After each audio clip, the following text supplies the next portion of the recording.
Dans 1 Corinthiens 3,10, l'apôtre déclare « J'ai posé le fondement comme un sage architecte et un autre bâtit dessus. » Mais que chacun prenne garde à la manière dont il bâtit dessus. Ainsi, Paul se nomme un sage architecte. Qu'est-ce qu'un architecte? Littéralement, c'est quelqu'un qui conçoit des plans d'ouvrages divers. Ce n'est pas que Paul veuille nous dire ici qu'il avait conçu un plan, mais tel un sage architecte. Il avait posé le fondement et édifié d'après un plan.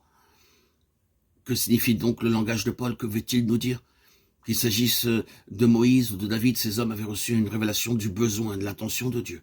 Et c'est sur la base de ce qui avait été vu que le tabernacle et plus tard le temple fut érigé. Il eut donc à ces deux époques une représentation en type et symbole de la pleine pensée de Dieu en vue d'une dispensation à venir. Plus tard, sur le chemin de Damas, Paul vit le Seigneur. Cette révélation ne fut pas seulement une simple vision, mais ce qui lui fut donné de voir sur la base de cette révélation, c'était que Christ, le Fils de Dieu, était lui le modèle pour édifier non plus une construction terrestre, mais un temple spirituel, c'est-à-dire l'Église, le mystère de Christ. C'est par une révélation que j'ai eu connaissance du mystère. Ce mystère a été révélé maintenant par l'Esprit à ses saints apôtres et prophètes, Éphésiens 3 et 5. Le point sur lequel il nous faut revenir et insister, c'est que cette révélation de Christ est fondamentale. Sans elle, il nous est impossible de voir le dessein de Dieu. Ce dessein étant lié à Christ et à l'Église, l'instrument de ce dessein. Ne pas voir Christ, c'est aussi l'absence de lumière sur ce qu'est l'Église, son corps, l'expression pluraliste du Fils de Dieu. Christ est donc le modèle qui doit nous être révélé par l'Esprit dans notre être intérieur, où nous devons recevoir un jour dans notre vie cette révélation initiale et fondamentale de Christ, qui doit s'approfondir et grandir continuellement, afin que nous voyions toujours plus et de façon plus claire, plus lumineuse. Christ, notre Seigneur, afin que notre constitution intérieure soit essentiellement le fait d'une mesure toujours croissante de Christ. L'expression corporative de Christ.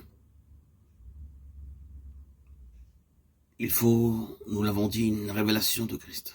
Le dessein de Dieu étant d'obtenir le modèle dans beaucoup de saints, parce que Dieu veut conduire à la gloire beaucoup de fils. Hébreux 2:10, semblable à l'image de son Fils, Romains 8:29. Mais la question qui s'élève est la suivante. Comment Dieu va-t-il obtenir cette expression corporative de Christ? Techniquement, nous savons qu'il n'est pas suffisant que nous soit présenté le modèle d'un certain ensemble. Nous avons besoin également du plan que nous aurons à suivre pour obtenir ce qui nous a été présenté spirituellement. Ce principe demeure. La révélation nous donne de voir Christ, le modèle. Mais le Saint-Esprit doit nous révéler ce qu'est le plan et que signifie spirituellement suivre ce plan en vue d'obtenir l'expression corporative du modèle qui est Christ. Le plan est l'ensemble des lois spirituelles dans lesquelles nous devons entrer en expérience individuellement et corporativement afin d'obtenir une expression de Christ. Ces lois ont des potentialités et cela signifie que lorsque nous entrons en ligne avec elles, nous permettrons à la vie d'accomplir quelque chose. Christ a été l'incarnation de ces lois et fut gouverné par elles. Aussi, le modèle se reproduit quand individuellement et ensemble nous en faisons l'expérience. L'Église ne peut être vécue expérimentalement que si les croyants sont gouvernés et conduits comme Christ l'a été.